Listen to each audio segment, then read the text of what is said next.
아버지, 제발 고집 좀 그만 피우세요. 이제 김영우가 아니라 301호로 사시라고요. 멀쩡한 아버지를 치매 노인으로 둔갑시켜 한겨울 차가운 별채에 짐짝처럼 가둬버린 아들. 심지어 아버지가 평생을 바쳐 지은 이 집마저 세금 절세라는 더러운 핑계로 몰래 팔아치울 계획까지 세워뒀습니다. 가족들은 모두 회장님을 이미 죽은 사람 취급하며 등을 돌렸고 차가운 방구석에 버려진 아버지에게 남은 건 마비된 왼손과 깊은 절망뿐인 줄 알았습니다. 그날 밤 굳게 닫힌 창문 틈으로 그 목소리가 들리기 전까진 말이죠.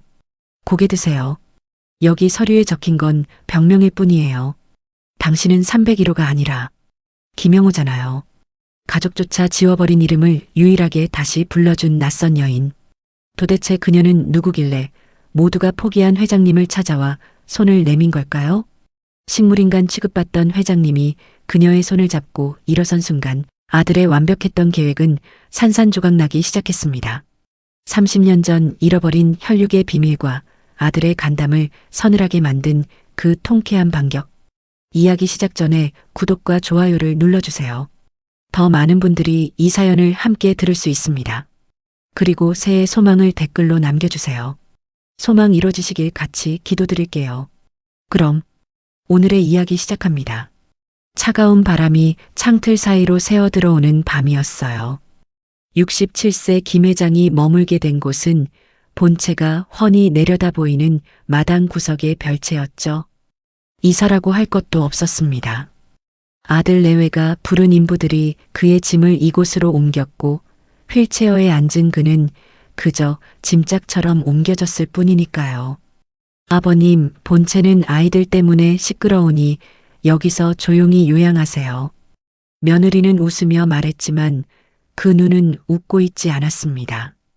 김 회장 앞에는 식어 빠진 죽 한 그릇과 물컵 하나만 덩그러니 놓여 있었죠. 그는 마비가 덜 풀린 왼쪽 손으로 숟가락을 집으려다 쨍그랑 바닥에 떨어뜨리고 말았습니다. 하지만 별채의 문은 굳게 닫혀 있었고 아무도 그 소리를 듣지 못했답니다. 그는 떨리는 손을 무릎 위에 올리고 창밖을 바라보았습니다. 본체 거실에서는 아들 가족이 하하호호 웃으며 과일을 먹는 모습이 그림자 놀이처럼 비쳤어요.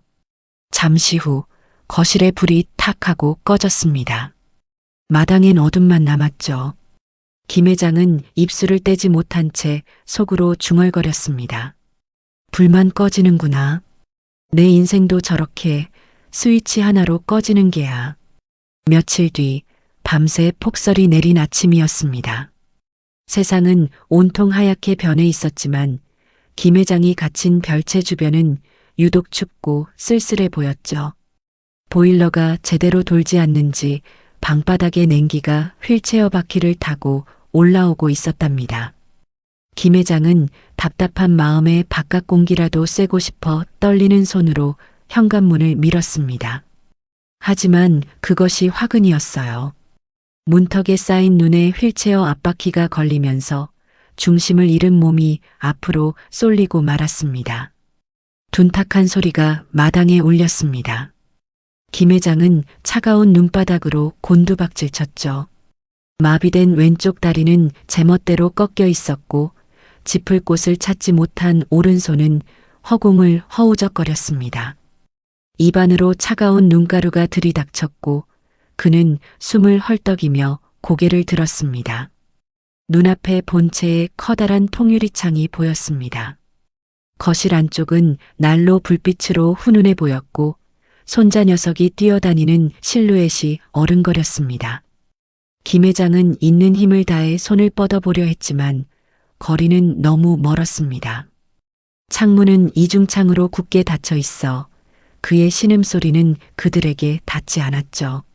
마치 투명한 벽 너머 다른 세상에 사는 사람들 같았습니다. 입에서는 하얀 입김만 거칠게 뿜어져 나왔습니다. 몸은 점차 눈 속에 파묻혀가고 감각이 무뎌지기 시작했죠. 아들 내외가 발견해 주기를 기다리는 것 외에는 그가 할 수 있는 일은 아무것도 없는 듯 했습니다. 그때였습니다. 별채 뒤편으로 이어진 얕은 담장 너머에서 인기척이 들렸습니다. 산책로를 걷던 한 여자가 멈춰 섰습니다. 두터운 패딩 점퍼에 목도리를 두른 60 초반쯤 되어 보이는 평범한 여성이었죠. 그녀는 눈밭에 쓰러진 노인을 보고도 소스라치게 놀라거나 비명을 지르지 않았습니다. 보통 사람이라면 어머 괜찮으세요? 라며 호들갑을 떨었겠지만 그녀는 달랐습니다. 그저 담장 틈으로 그를 가만히 응시하더니 묵묵히 별채 쪽으로 걸어 들어왔을 뿐입니다.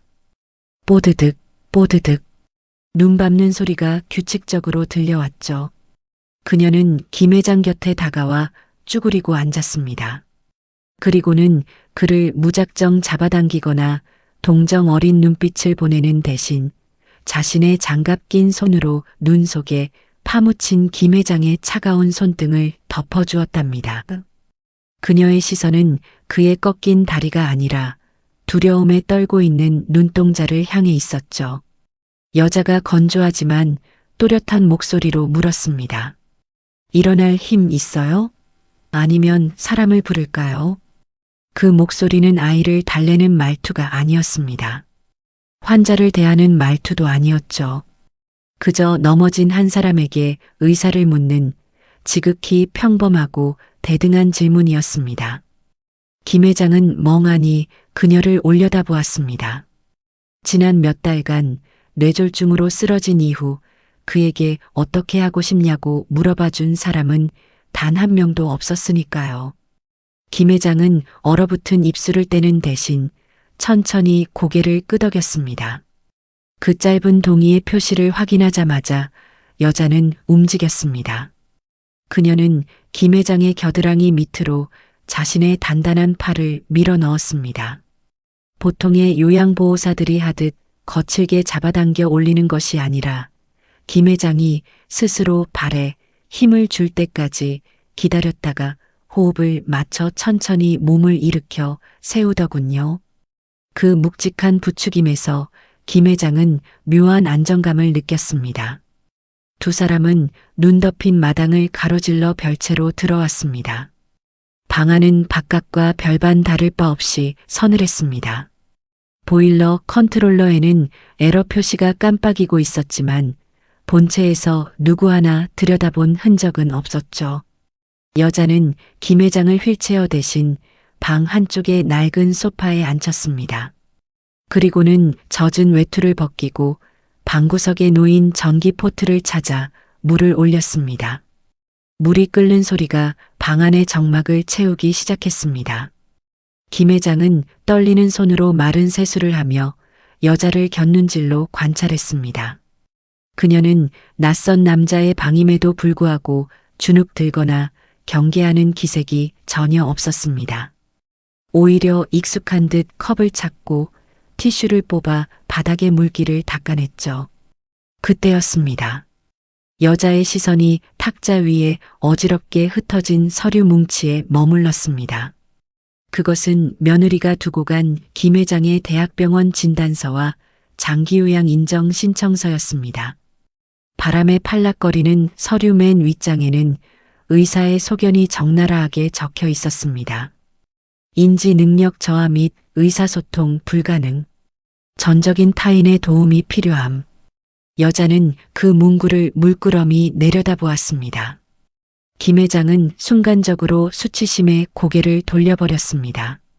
자신의 무력함이 활자로 박제된 종이를 남에게 들키는 건 벌거벗은 몸을 보이는 것보다 더 끔찍한 일이었으니까요. 그는 마비된 왼손을 외투 자락으로 덮으며 숨을 죽였습니다. 하지만 여자의 반응은 예상 밖이었습니다. 그녀는 서류를 치우거나 동정하는 말을 하는 대신 그 옆에 놓인 처방전 봉투를 집어들었습니다. 그리고 봉투에 적힌 세 글자를 또렷한 목소리로 읽어내려갔습니다. 김영호.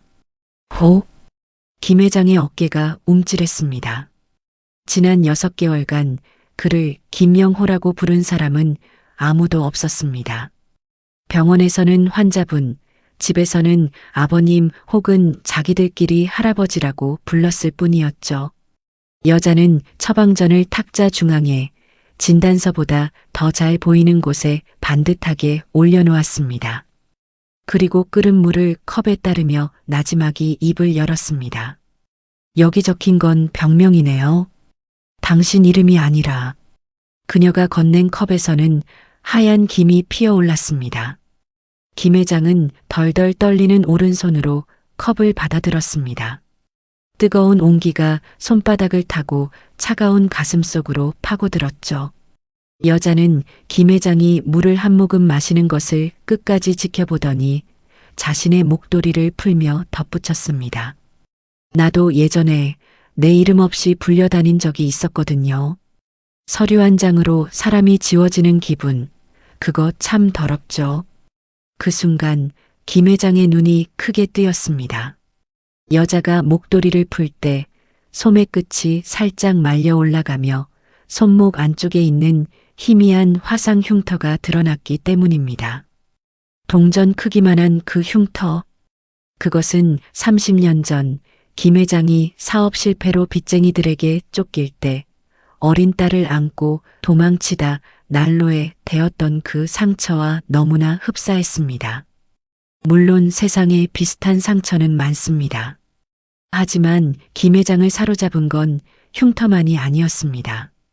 무례하지 않은 단단함, 사람을 직시하는 눈빛, 그리고 방금 내뱉은 이름 없이 불려다녔다는 말.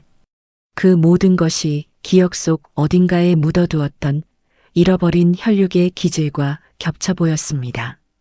설마 하는 생각이 스쳤지만 김 회장은 애써 고개를 저었습니다. 지금 자신의 처지에 그런 우연을 바라는 건 사치였으니까요. 여자는 자리에서 일어났습니다. 보일러는 제가 나가는 길에 손 좀 봐둘게요. 물 식기 전에 다 드세요. 그녀는 현관문을 열고 나갔습니다. 문이 닫히는 소리가 났지만 김 회장은 오랫동안 컵을 내려놓지 못했습니다. 컵을 쥔 손가락 끝이 하얗게 질려 있었죠. 창밖을 보니 그녀가 다시 담장 쪽으로 걸어가는 뒷모습이 보였습니다. 눈밭 위에는 그녀가 걸어온 발자국과 돌아가는 발자국, 두 줄만이 선명하게 패어 있었습니다. 본체의 화려한 불빛은 여전히 그를 비추지 않았지만 김 회장은 탁자 위에 놓인 자신의 이름을 한참 동안 내려다보았습니다. 김영호. 그 세 글자가 마치 유일한 동아줄처럼 느껴졌습니다. 며칠 전 내린 눈이 녹아 질척거리는 오후였습니다. 별채의 창문 너머로 회색빛 하늘이 무겁게 내려앉아 있었죠. 김 회장은 여자가 고쳐주고 간 보일러 덕분에 훈훈해진 바닥에 앉아 있었지만 등줄기에는 여전히 식은 땀이 흘렀습니다. 오전 내내 본체 쪽이 소란스러웠기 때문입니다. 고급 세단 한 대가 마당에 들어서더니 양복을 입은 낯선 사내들이 서류 가방을 들고 아들 내외가 있는 거실을 들락거렸습니다. 보통 때라면 사업차 손님이 왔거니 했겠지만 이번엔 달랐습니다. 며느리가 커튼을 굳게 치고 현관문까지 걸어 잠그는 모습이 김 회장의 좁은 창틈으로 보였으니까요. 그들은 마치 비밀스러운 작당을 하는 사람들처럼 굴었습니다. 김 회장은 본능적으로 자신의 무릎을 감싸쥐었습니다. 마비된 다리 근육이 제멋대로 툭툭 튀었습니다. 오후 3시가 넘어서야 별채의 문이 열렸습니다. 들어온 사람은 아들 민석이었습니다. 그는 아버지의 방에 들어오면서도 신발에 묻은 진흙을 털지 않았습니다. 검은 구두 끝에서 떨어진 흙탕물이 깨끗한 장판 위에 얼룩을 남겼지만 아들은 바닥을 내려다보지 않았습니다. 그의 시선은 오직 김 회장의 얼굴이 아닌 방 한 구석에 놓인 금고와 벽에 걸린 낡은 액자에 머물러 있었으니까요. 아버지, 식사는 하셨어요? 아들의 목소리는 건조했습니다. 대답을 기다리지도 않았죠. 그는 들고 온 두툼한 가죽 서류 가방을 김 회장 앞에 좌식 테이블 위에 쿵 하고 올려놓았습니다. 가방의 금속 장식이 유리에 부딪히며 날카로운 소리를 냈습니다. 김 회장의 어깨가 저절로 움츠러들었습니다. 아들은 넥타이를 느슨하게 풀며 소파에 털썩 주저앉더니 품 안에서 담배를 꺼내려다 멈칫했습니다. 아, 여기 금연이지. 냄새 배면 나중에 곤란하니까. 나중에 곤란하다는 말.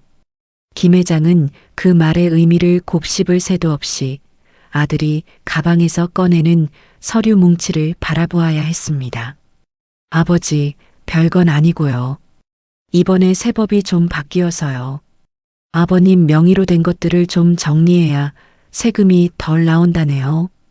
복잡한 건 제가 다 알아서 처리했으니까 아버지는 여기 이 부분에 지장만 좀 찍어주세요. 아들이 내민 서류는 부동산 처분 위임장과 금융거래, 정보 제공 동의서였습니다. 글씨가 깨알같이 적혀 있어 노안이 온 김 회장의 눈에는 검은 줄로만 보였습니다. 아들은 빨간 인주가 묻은 뚜껑을 열어 김 회장의 오른손 엄지를 낚아채듯 잡았습니다. 자, 여기요. 힘 빼시고요. 김 회장은 순간적으로 손을 뒤로 뺐습니다. 아들의 손이 허공에서 멈췄죠. 아버지, 이게 다 뭐냐? 어눌하지만 힘주어 뱉은 질문이었습니다. 아들의 미간이 찌푸려졌습니다. 그는 귀찮다는 듯 혀를 짧게 차더니 서류를 탁탁 정돈하며 말을 돌렸습니다. 설명해 드려도 모르시잖아요. 그냥 절세하려는 거예요. 아버지 병원비랑 약값이 한두 푼 드는 줄 아세요? 본체 관리비에 간병인 비용까지 감당하려면 현금이 필요하다고요. 아들은 거짓말을 할 때마다 콧등을 찡긋거리는 버릇이 있었습니다. 지금 그의 콧등에는 굵은 주름이 잡혀 있었죠. 그때 아들의 양복 주머니에서 휴대폰 진동 소리가 요란하게 울렸습니다. 네, 김 대표입니다. 아, 요양원 원장님? 네. 지금 서류 작업 중입니다. 잠시만요. 통화가 잘 안 들려서. 아들은 김 회장을 한번 흘겨보더니 휴대폰을 귀에 바짝 대고 별채 밖으로 나갔습니다. 철커덕. 현관문이 닫히는 소리가 났습니다. 하지만 아들은 치명적인 실수를 저질렀습니다. 급하게 나가느라 테이블 위에 펼쳐둔 서류 뭉치와 가방을 미처 챙기지 못한 것입니다. 방 안에는 다시 정적만이 흘렀습니다. 김 회장은 거칠어진 숨을 몰아쉬며 테이블을 노려보았습니다. 방금 아들이 서류들 사이에 끼워두었던 유독 두툼하고 고급스러운 종이 재질의 책자가 눈에 들어왔습니다. 그는 떨리는 팔을 뻗어 그 책자를 끌어당겼습니다. 마비된 손끝에 닿은 종이의 질감은 차갑고 매끄러웠습니다. 책자 표지에는 노블레스 실버타운 마이너스 VIP 요양시설이라는 금박 문구가 번쩍이고 있었습니다. 겉보기엔 호화로운 호텔 같았지만 김 회장의 손이 다음 장을 넘기자 붉은 형광펜으로 줄이 그어진 항목들이 나타났습니다. 중증 환자 집중관리동 마이너스 외부 출입 통제 구역 면회 제한 월 1회 보호자 동반 시에만 가능 개인 통신기기 소지 불가. 그것은 요양이 아니라 감금 계약서였습니다. 김 회장의 손이 더욱 격렬하게 떨리기 시작했습니다. 책자 뒷장에는 이미 작성된 입소 계약서가 클립으로 고정되어 있었습니다.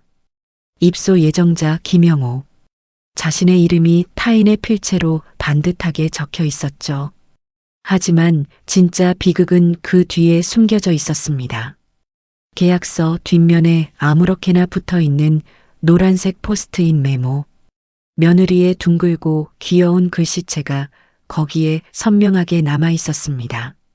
여보, 원장님이 그러는데 아버님 인지 등급 나오면 세금 감면 혜택 더 받을 수 있대.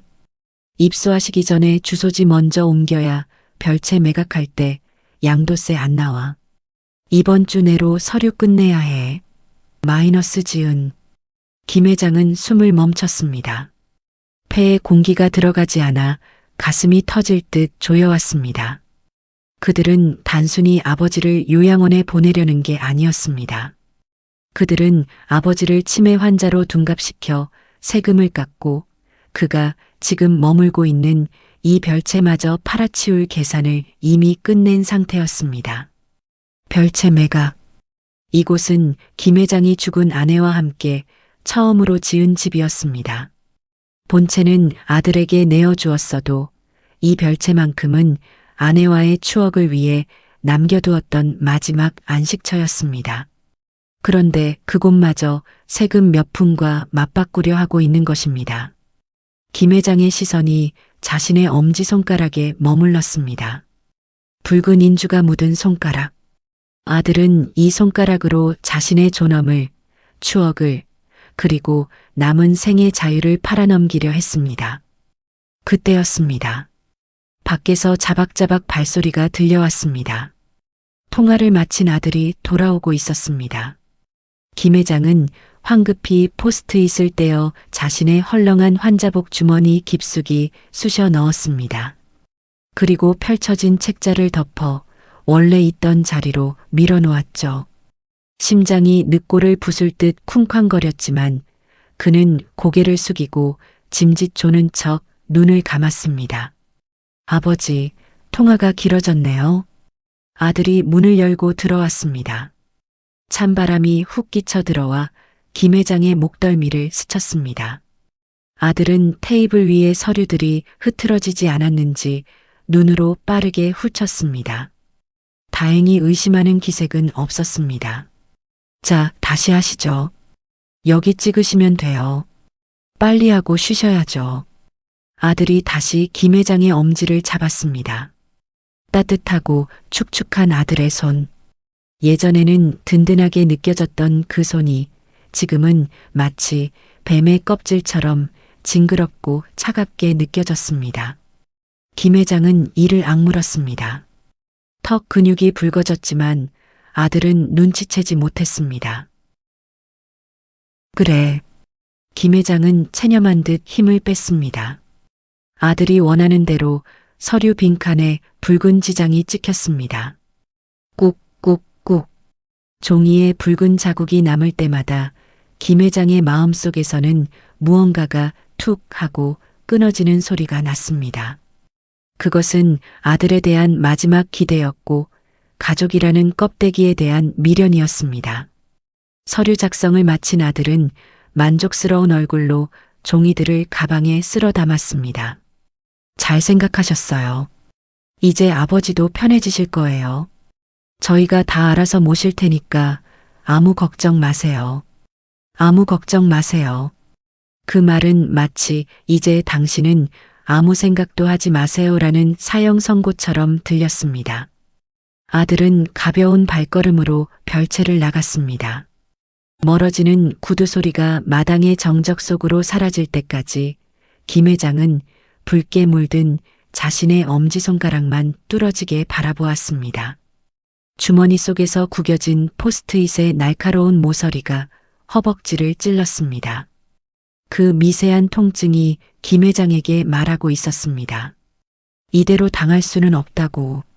서류에 지장은 찍혔지만 아직 내 이름은 내가 지킬 수 있다고. 그날 밤 김 회장은 밤새 잠들지 못했습니다. 창밖을 향해 앉은 그의 그림자가 벽에 길게 드리워졌습니다. 그는 떨리는 왼손으로 서랍 깊숙한 곳을 뒤적거렸습니다. 덜그럭거리는 소리와 함께 그의 손에 잡힌 것은 먼지 쌓인 낡은 만년필과 아들이 미처 가져가지 못한 인감증명서 발급 위임장 한 장이었습니다. 아들은 내일 동사무소에 가기 위해 이 빈 위임장을 두고 갔을 것입니다. 대리인 란은 비워져 있었고 위임자 란에는 김 회장의 도장이 이미 찍혀 있었죠. 아들은 아버지가 글씨를 쓸 수 없다고 확신하고 있었습니다. 뇌졸중 후유증으로 손이 떨려 숟가락질도 못한다고 믿었으니까요. 하지만 아들은 몰랐습니다. 김 회장이 지난밤 그 여자가 두고 간 이름 석자 김영호를 보며 밤새 허공에 글씨 쓰는 연습을 했다는 사실을요. 김 회장은 만년필 뚜껑을 이로 물어 열었습니다.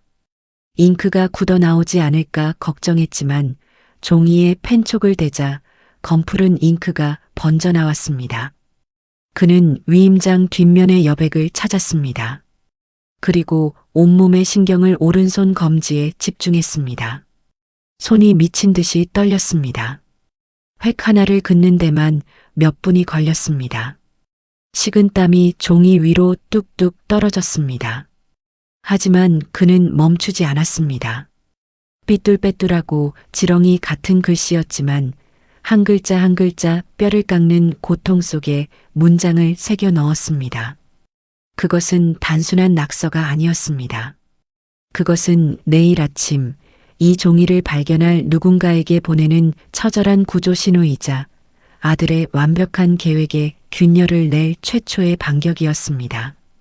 어둠 속에서 사각, 사각, 만년필이 종이를 긁는 소리만이 별채를 채웠습니다. 그 소리는 마치 날카로운 칼을 가는 소리처럼 서늘하고 위태롭게 들렸습니다. 다음 날 아침 별채의 공기는 유난히 무겁고 탁했습니다. 밤새 한숨도 자지 못한 김 회장은 휠체어에 앉아 문만 바라보고 있었습니다. 그의 무릎 위에는 얇은 담요가 덮여 있었고 그 아래 숨겨진 손에는 어젯밤 사투 끝에 작성한 위임장이 땀에 젖은 채 쥐어져 있었습니다. 오전 9시가 조금 넘었을 무렵 마당의 자갈을 밟는 구두 소리가 들려왔습니다. 저벅 저벅 규칙적이고 거침없는 발소리. 아들 민석이었습니다. 김 회장의 심장이 쪼그라들 듯 조여왔습니다. 그는 마비된 왼손으로 휠체어 팔걸이를 꽉 붙들었습니다.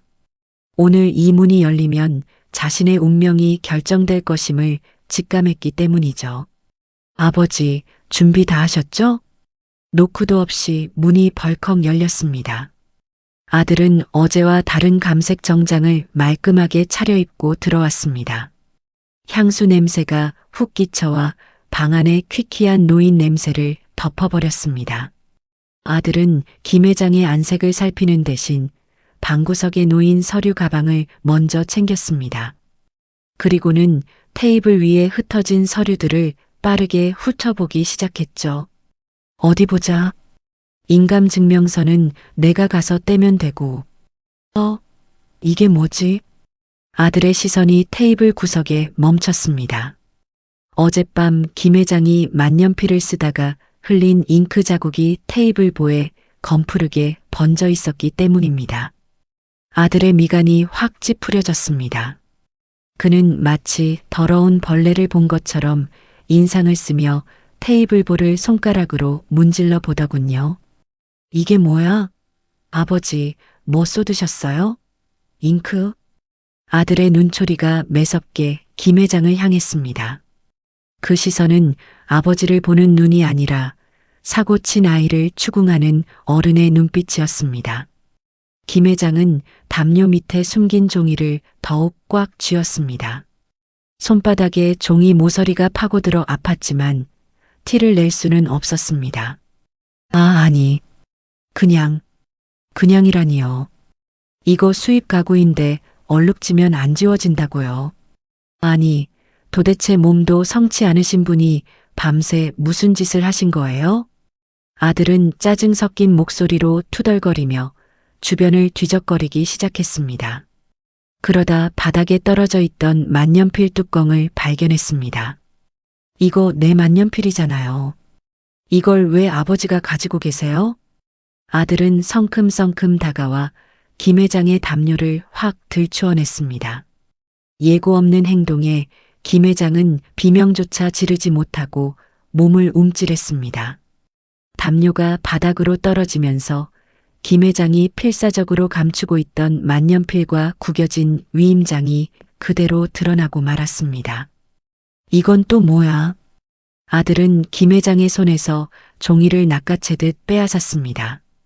종이는 힘없이 찢어질 듯 구겨지며 아들의 손으로 넘어갔습니다. 김 회장은 빼앗기지 않으려 안간힘을 썼지만 마비된 손의 악력으로는 건강한 성인 남자를 당해낼 재간이 없었습니다. 아들은 종이에 적힌 삐뚤빼뚤한 글씨들을 내려다보았습니다. 지렁이가 기어가듯 엉망인 글씨체. 하지만 거기엔 분명히 적혀 있었습니다. 나는 요양원 안 간다. 내 집, 내 돈, 내가. 아들의 표정이 싸늘하게 굳어졌습니다. 그는 종이를 한참 동안 노려보더니 천천히 고개를 들어 김 회장을 바라보았습니다. 그 눈에는 당황함이나 죄책감 대신 서늘한 경멸과 비릿한 안도감이 스쳐 지나갔습니다. 아, 아버지, 정말 이럴 거예요? 아들은 종이를 구겨 주머니에 쑤셔 넣었습니다. 그리고는 문을 향해 소리쳤습니다. 여보, 지은아, 이리 좀 와봐. 그의 고함에 놀란 참새들이 마당에서 후다닥 날아올랐습니다. 잠시 후 며느리가 앞치마를 두른 채 허겁지겁 별채로 뛰어왔습니다. 왜 그래요? 무슨 일이에요? 이거 봐. 아버지가 밤새 이 난리를 쳐놨어. 내 만년필 훔쳐다가 여기저기 잉크 칠해놓고 서류에다가 낙서까지 해놨다고. 아들은 며느리에게 잉크 묻은 테이블 보와 바닥에 떨어진 만년필을 가리켰습니다. 며느리는 입을 손으로 가리며 과장되게 놀란 척했습니다. 어머, 어머 세상에. 아버님 왜 이러세요? 이거 비싼 건데. 내가 말했지? 인지 능력 검사 다시 해야 한다고.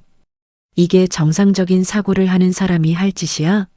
벽에 똥칠하기 전에 빨리 손 써야 한다니까. 아들은 이제 대놓고 김 회장을 미친 사람 취급했습니다.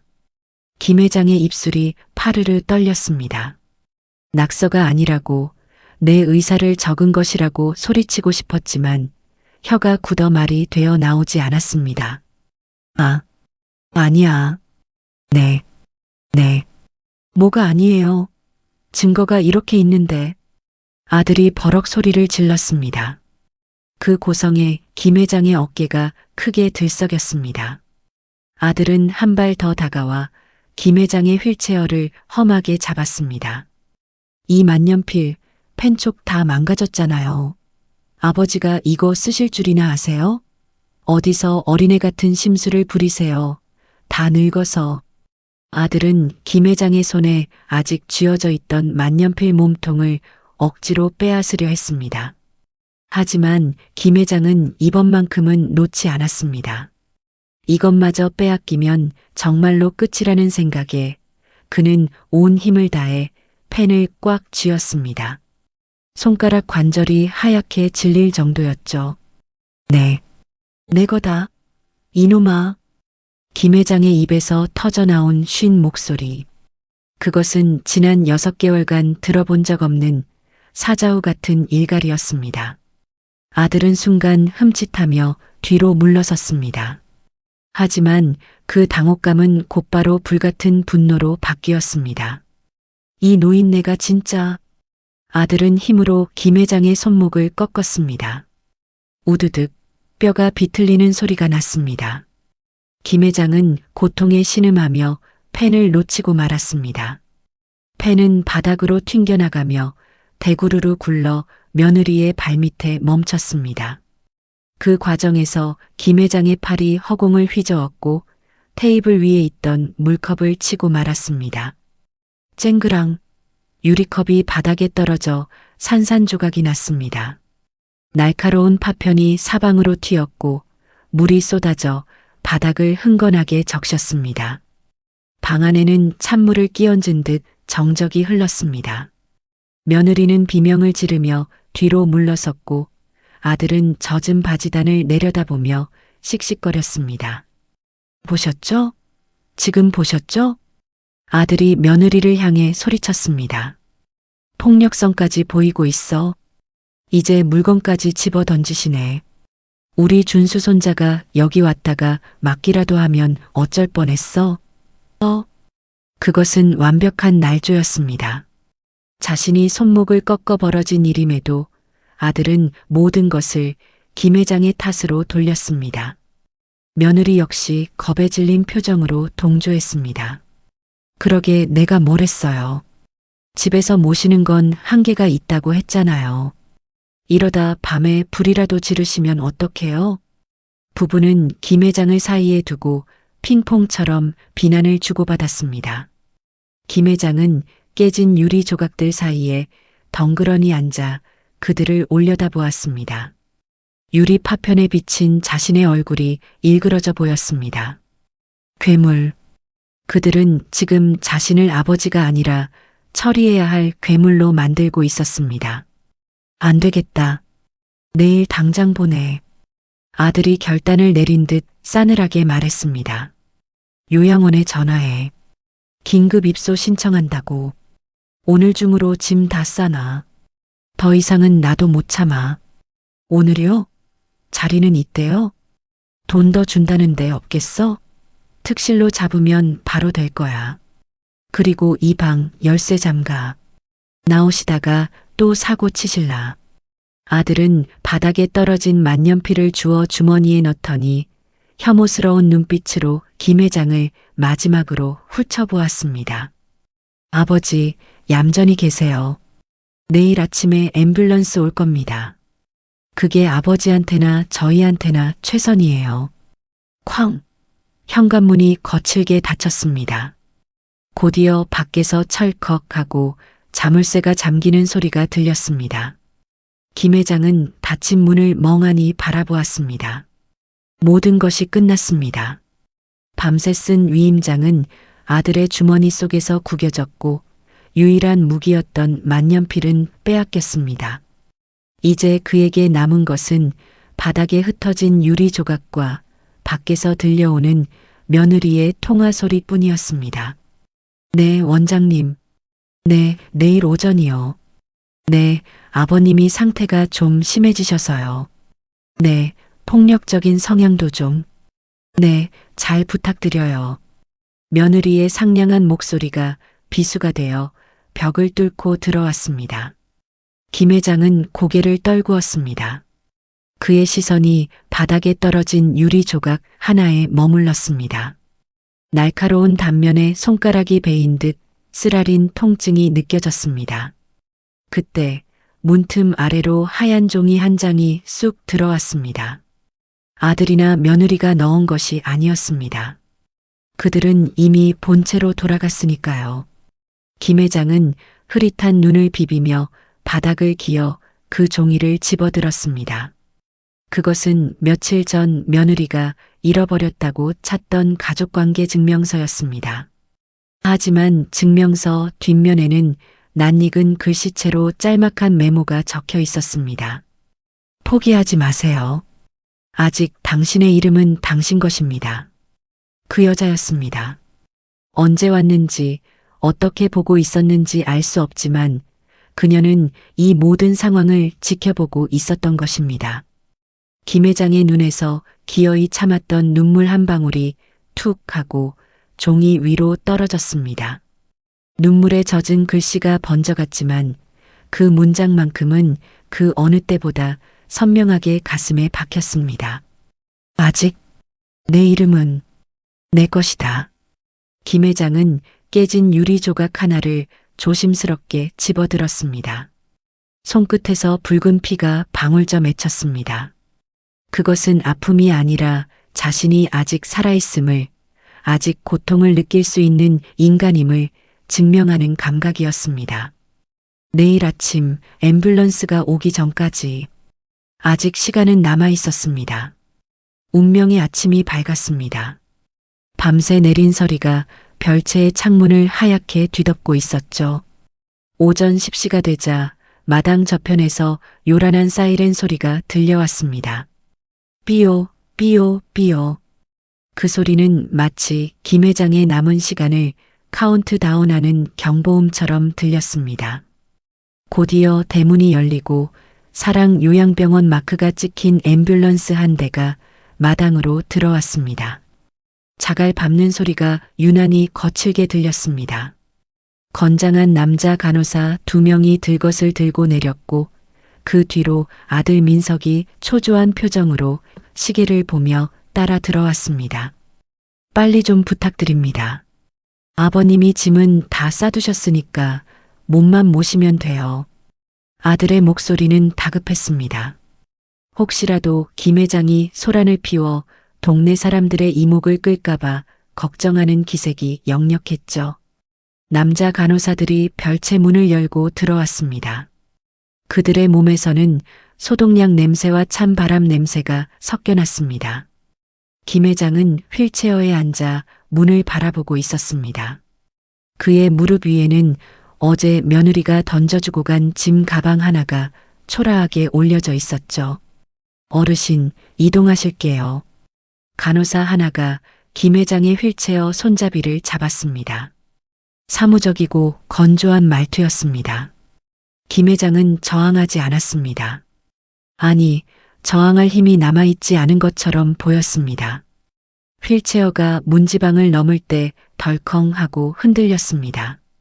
그 진동이 척추를 타고 올라와 김 회장의 뇌를 울렸습니다. 마당으로 나오자 눈부신 햇살이 쏟아졌습니다. 하지만 그 햇살은 김 회장을 따뜻하게 비추는 것이 아니라 그의 초라한 몰골을 세상에 까발리는 조명 같았습니다. 본체 테라스에서는 며느리가 팔짱을 낀 채 이 광경을 내려다보고 있었죠. 그녀의 입가에는 옅은 미소가 걸려 있었습니다. 이제 다 끝났다는 안도감이었을 겁니다. 자, 들것으로 옮기겠습니다. 간호사들이 김 회장의 겨드랑이와 다리를 잡으려던 순간이었습니다. 잠깐만요. 대문 쪽에서 날카롭지만 단단한 목소리가 들려왔습니다. 모든 사람의 시선이 그곳으로 쏠렸습니다. 그 여자였습니다.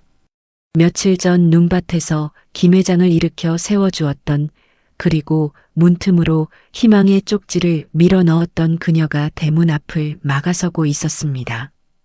아들 민석이 인상을 찌푸리며 다가갔습니다. 누구세요? 지금 바쁜 거 안 보이십니까? 여기 사유지예요. 나가세요. 아들은 그녀를 잡상인이나 동네 구경꾼 정도로 취급하며 손을 휘저었습니다. 하지만 여자는 꿈쩍도 하지 않았습니다. 그녀는 평범한 패딩 점퍼 차림이었지만 손에는 낡은 서류 봉투 하나를 꽉 쥐고 있었습니다.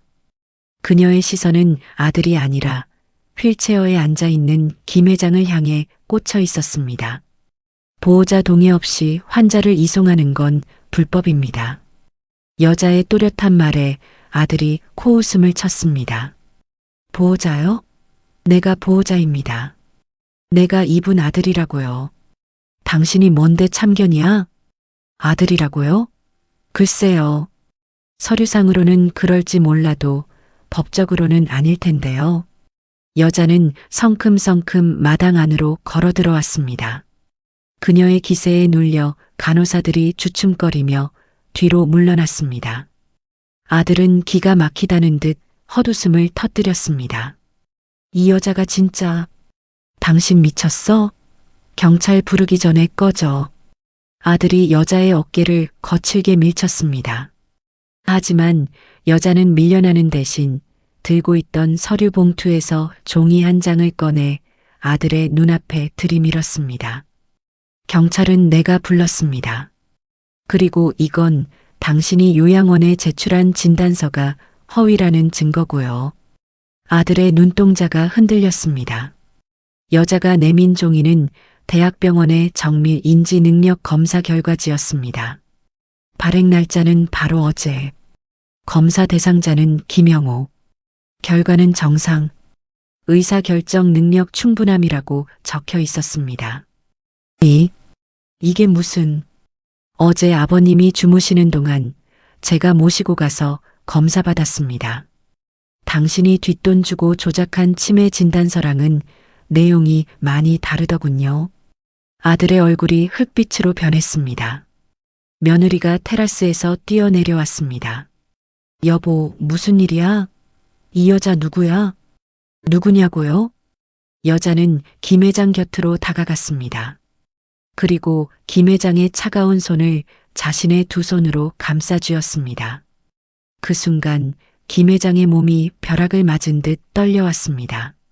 여자의 손목 안쪽 패딩 소매가 살짝 올라간 그곳에 동전 크기만한 화상 흉터가 선명하게 드러났기 때문입니다. 김 회장의 시선이 흉터에 고정되었습니다.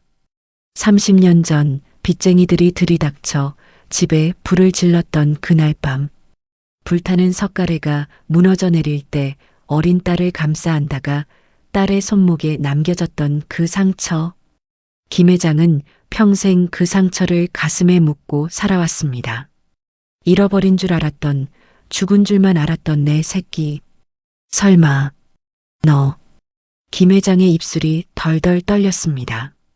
쉰 목소리가 새어나왔습니다. 여자는 김 회장의 눈을 똑바로 바라보며 고개를 끄덕였습니다. 그녀의 눈시울이 붉어졌지만 눈물은 흘리지 않았습니다. 대신 그녀는 품 안에서 또 다른 물건 하나를 꺼냈습니다. 그것은 반으로 찢어진 빛바랜 흑백 사진이었습니다. 젊은 시절의 김 회장이 어린 여자아이를 안고 환하게 웃고 있는 사진. 김 회장의 지갑 속에 평생 잠들어 있던 나머지 반쪽과 정확히 일치하는 퍼즐 조각이었습니다. 늦게 와서 죄송해요. 아버지. 그 한마디. 아버지라는 그 두 글자가 마당의 공기를 얼어붙게 만들었습니다.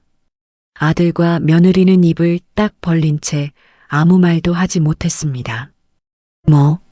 아버지, 이 여자가 지금 무슨 사기를 치는 거야? 아버지, 아니죠? 네, 모르는 여자죠? 아들이 꽥 소리를 질렀습니다. 그는 현실을 부정하고 싶었습니다.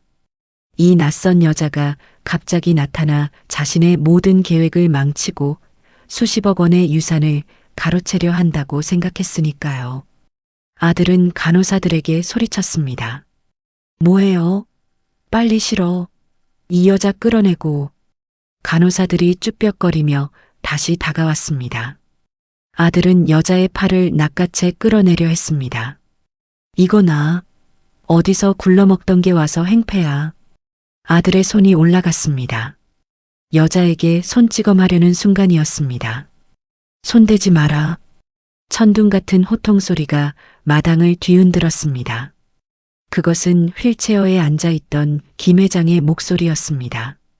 조금 전까지만 해도 죽은 듯 고개를 숙이고 있던 노인이 어느새 휠체어 손잡이를 짚고 비틀비틀 일어서고 있었습니다.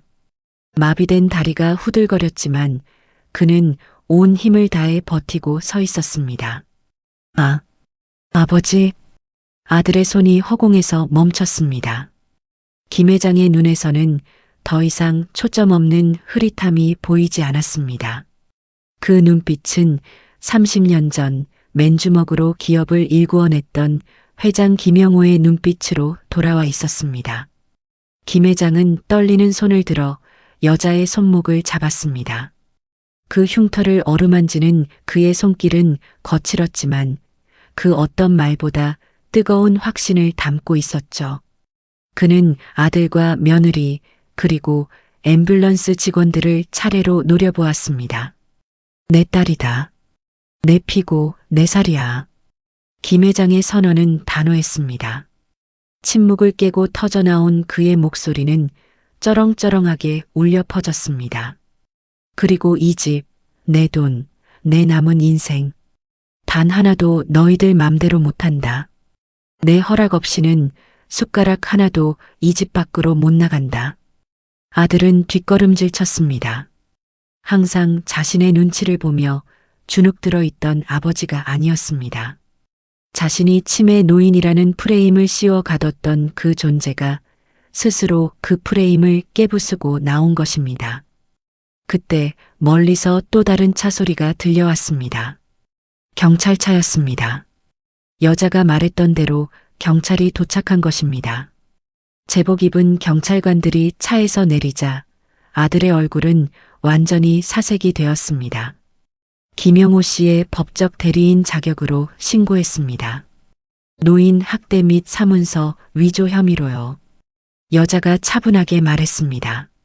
그녀는 더 이상 숨어 지내는 동네 주민이 아니었습니다. 그녀는 아버지를 지키기 위해 돌아온 딸이자 정의를 집행하는 심판자였습니다.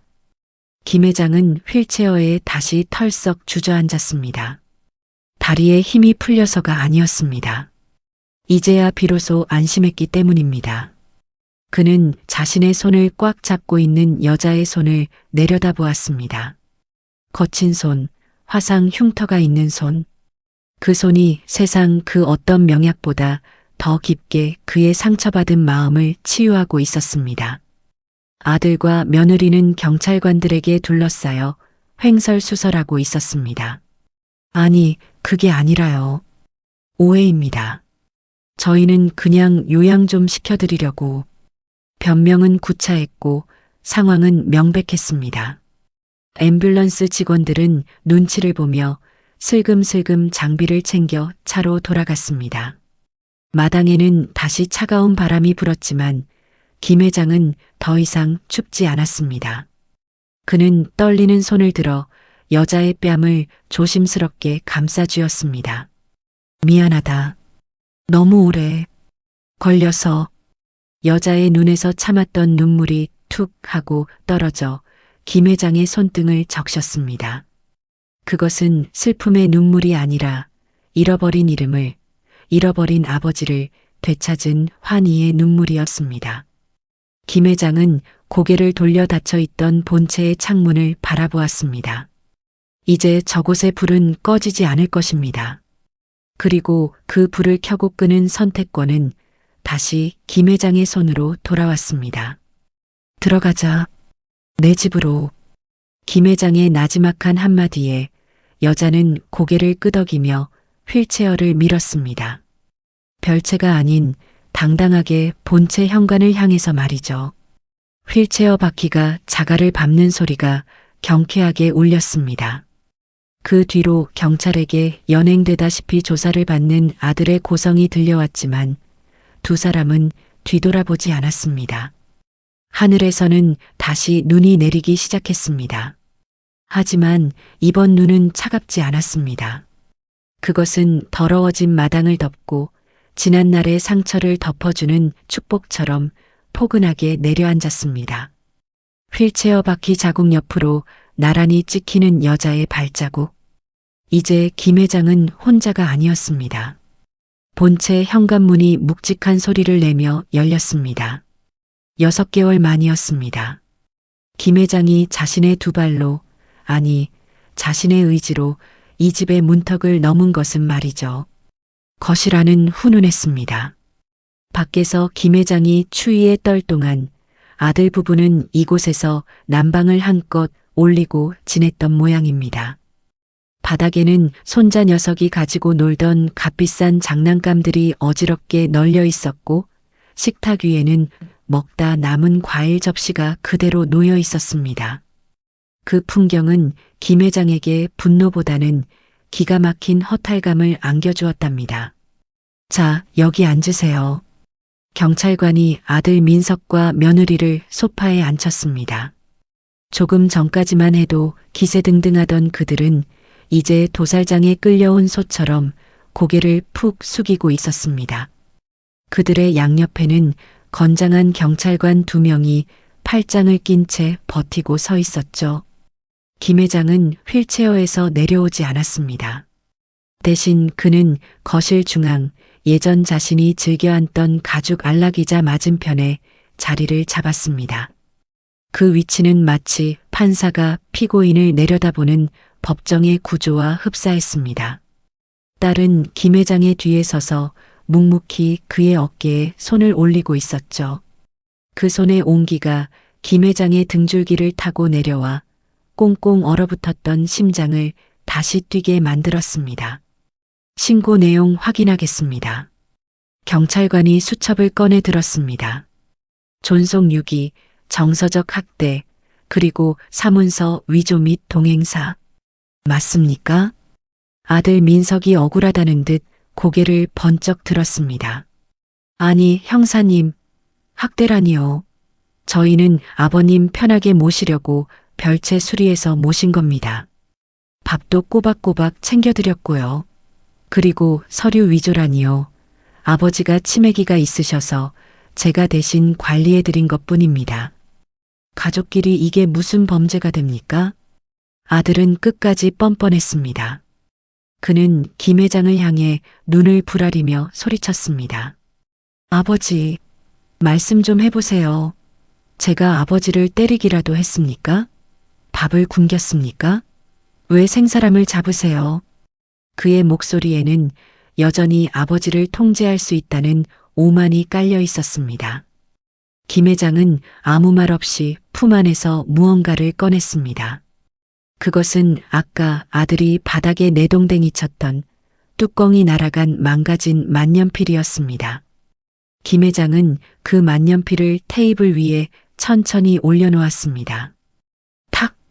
가벼운 플라스틱 소리였지만 그 소리는 거실의 정적을 깨뜨리는 신호탄이었습니다. 김 변호사 불러라. 김 회장의 입에서 나온 첫마디였습니다. 아들의 눈이 휘둥그레졌습니다. 김 변호사는 그룹의 법무팀장이자 김 회장의 개인 자산을 관리해온 최측근이었습니다. 아들은 김 회장이 쓰러진 후 김 변호사와의 연락을 철저히 차단해 왔었죠. 아버지, 김 변호사는 왜? 내 전화기 어딨냐? 김 회장의 목소리는 낮지만 단호했습니다. 아들은 우물쭈물하며 자신의 재킷 안주머니에서 김 회장의 휴대폰을 꺼냈습니다. 배터리가 방전되어 꺼져 있는 상태였습니다. 딸이 그 휴대폰을 받아 챙기고는 자신의 휴대폰을 김 회장에게 건넸습니다. 여기요. 저장해뒀어요. 김 회장은 딸이 건넨 휴대폰 화면을 보았습니다. 김성훈 변호사. 딸은 이미 모든 준비를 마쳐두었던 것입니다. 통화 연결음이 몇 번 울리기도 전에 상대방이 전화를 받았습니다. 네, 여보세요? 나다. 김영호다. 수화기 너머에서 헉하는 숨소리가 들렸습니다. 회장님? 정말 회장님이십니까? 아이고 세상에. 그동안 연락이 안 되셔서 얼마나 걱정했는지 모릅니다. 민석 상무는 회장님이 위독하셔서 면회가 안 된다고만 하고 지금 당장 집으로 와. 올 때 위임장 취소 서류랑 해임 안건 서류 다 챙겨서. 네, 해임. 이라니요? 와서 보면 안다. 30분 주겠다. 뚝.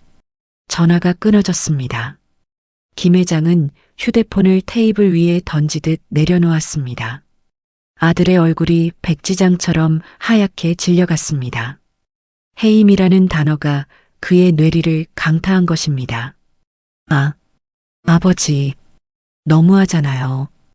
해임이라니요. 제가 회사를 위해서 얼마나 고생했는데. 고생? 김 회장이 코웃음을 쳤습니다. 내가 한 고생은 내 눈과 귀를 가리고 나를 식물인간 취급하며 내 인감을 도용하는 데 쓴 고생뿐이다. 그때 딸이 가방에서 소형 녹음기를 꺼내 재생 버튼을 눌렀습니다.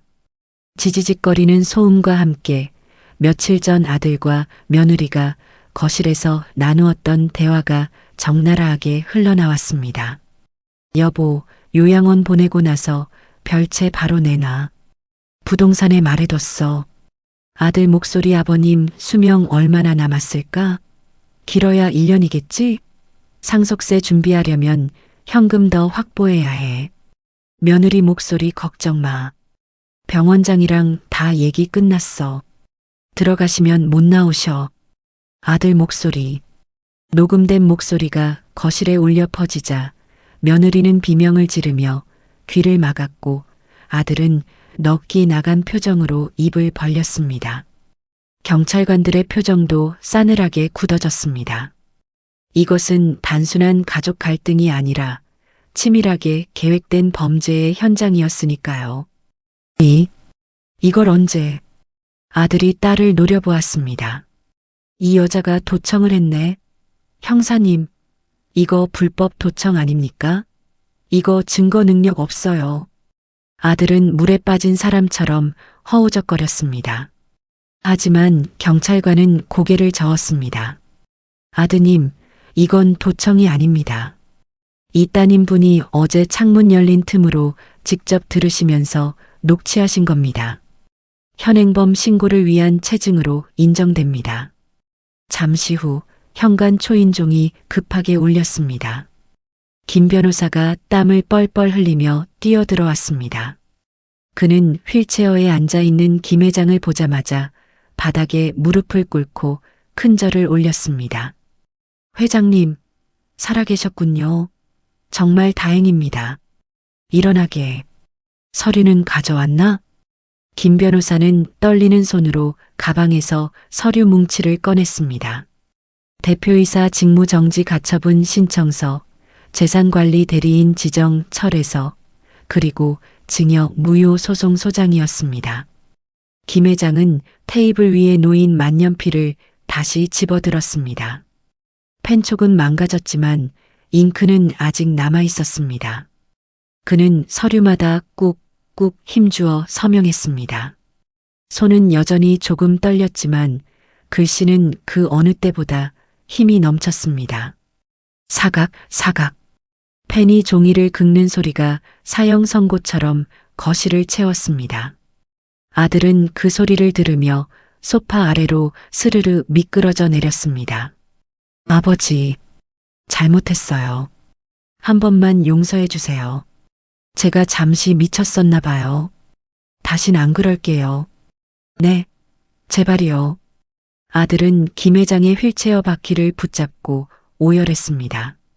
며느리도 덩달아 바닥에 엎드려 빌기 시작했습니다. 아버님, 제가 잘못했어요. 아이들 봐서라도. 준수 아빠 감옥 가면 안 되잖아요. 하지만 김 회장의 시선은 차가웠습니다. 그는 아들의 손을 자신의 발로 밀어냈습니다. 준수, 내 손자 이름 입에 올리지 마라. 너희는 그 아이에게 보여줘선 안 될 것을 보여줬어.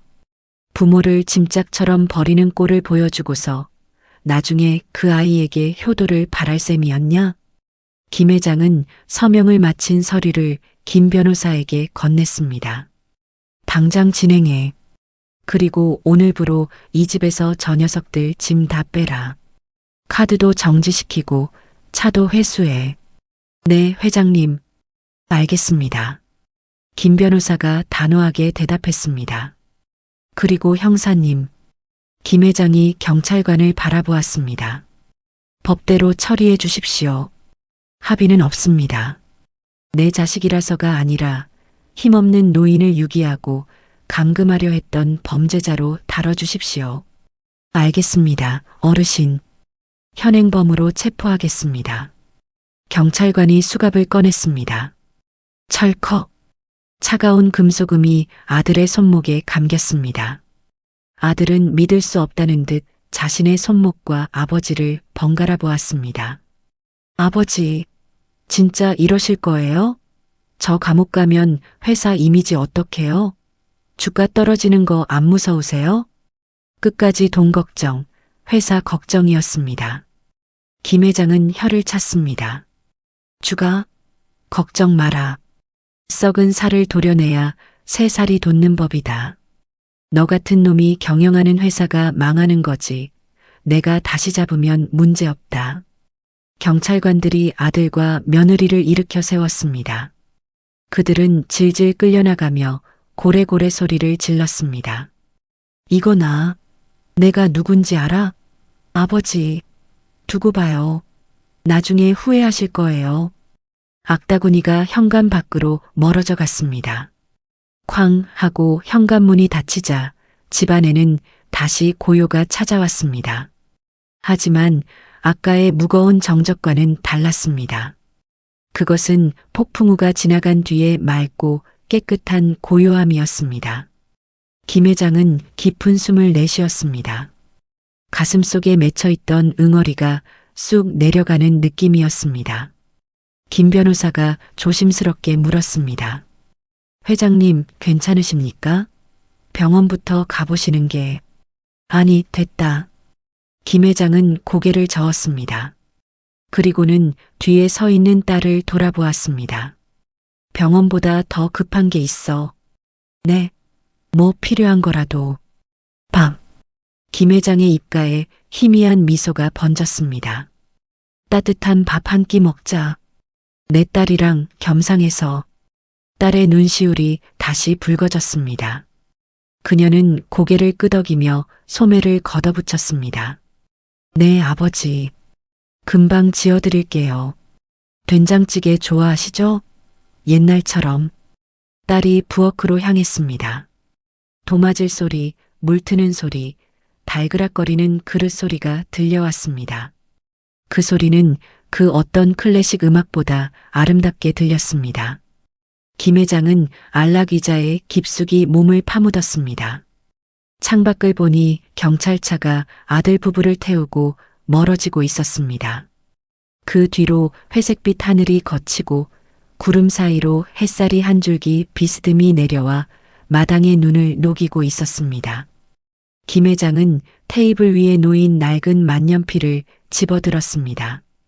그리고 주머니에서 꼬깃꼬깃해진 종이 한 장을 꺼냈습니다. 어젯밤 절망 속에서 썼던 그 위임장이었습니다. 그는 그것을 천천히, 아주 천천히 찢었습니다. 찍찍. 종이 찢는 소리가 경쾌하게 울렸습니다. 그는 찢어진 종이 조각을 휴지통에 털어넣으며 중얼거렸습니다. 내 인생은 내가 쓴다. 마침표를 찍을 때까지. 부엌에서 구수한 된장 냄새가 풍겨오기 시작했습니다. 그것은 30년 만에 맡아보는 진짜 집의 냄새였습니다. 보글보글. 뚝배기에서 된장찌개가 끓어오르는 소리가 거실의 높은 천장을 타고 부드럽게 내려앉았습니다. 멸치 육수 냄새와 구수한 된장 향이 집안 구석구석 배어있던 차가운 소독약 냄새를 밀어냈죠. 그것은 화려하지 않지만 세상 그 어떤 향수보다 마음을 놓이게 하는 냄새였습니다. 김 회장은 식탁 앞에 앉아 수저통에서 숟가락 2벌을 꺼냈습니다. 덜그럭. 숟가락이 서로 부딪히는 맑은 소리가 났습니다. 예전 같으면 가사 도우미가 차려주는 밥상만 받았겠지만 지금은 자신이 직접 숟가락을 놓는 그 사소한 행동 하나가 사무치게 소중했습니다. 아버지, 간이 맞는지 모르겠어요. 너무 오랜만이라. 딸이 김이 모락모락 나는 뚝배기를 식탁 중앙에 내려놓았습니다. 하얀 쌀밥 위로 윤기가 흘렀습니다. 김 회장은 마비가 남은 왼손을 식탁 아래로 내리고 오른손으로 숟가락을 들었습니다. 국물을 한 숟가락 떠서 입으로 가져갔습니다. 뜨거운 국물이 모골대를 넘어 식도를 타고 내려가자 긴장으로 굳어있던 위장이 스르르 풀리는 느낌이 들었습니다. 좋다. 짧은 한마디였지만 그 속에는 30년의 세월이 담겨 있었습니다. 딸은 그제야 역게 미소 지으며 맞은편 의자를 당겨 앉았습니다. 두 사람 사이에는 많은 대화가 오가지 않았습니다. 그저 숟가락이 그릇에 부딪히는 소리, 후루룩 국물을 마시는 소리, 그리고 가끔 창밖에서 들려오는 바람 소리만이 식탁을 채웠습니다. 그 고요함은 어색한 침묵이 아니었습니다. 서로의 존재를 확인하고 각자의 빈 그릇을 채워주는 충만한 침묵이었죠. 김 회장은 밥 공기를 싹 비웠습니다. 바닥에 눌어붙은 밥알 하나까지 숟가락으로 긁어 먹었습니다. 배가 불러서가 아니라 딸이 지어준 이 온기를 남김없이 몸에 담고 싶었기 때문입니다. 식사를 마친 후 딸은 과일 깎는 대신 주머니에서 작은 열쇠 꾸러미를 꺼내 식탁 위에 올려놓았습니다. 짤랑. 그것은 이 집의 대문 열쇠와 현관 열쇠, 그리고 김 회장이 갇혀 지냈던 별채의 열쇠였습니다. 아버지, 이건 아버지가 가지고 계세요. 이 집 주인이시잖아요. 딸은 열쇠를 김 회장 쪽으로 쓱 밀어주었습니다. 김 회장은 물끄러미 열쇠를 바라보았습니다. 지난 6개월간 이 열쇠들은 며느리의 핸드백 속에, 아들의 양복 주머니 속에 있었습니다.